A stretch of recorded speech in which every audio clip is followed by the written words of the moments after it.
Day 113 of my fitness journey. Maaga tayo gumising ngayong umaga para pumunta sa provincial capital dito sa Bulacan.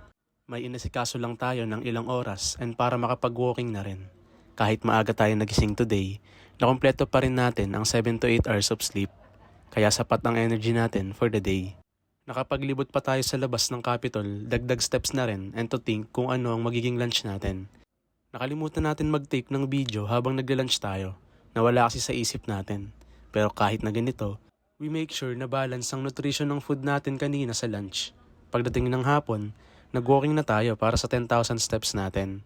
Kahit rest day natin ngayong araw, lagi pa rin nating pipiliin hanggat maaari at kaya na maging active. This way kasi magtutuloy-tuloy at mapapabilis ang progress natin. After walking, nag-prepare lang tayo ng dinner natin, dagdag recovery sa weightlifting natin kahapon. Eto na muna today. Stay consistent until contented.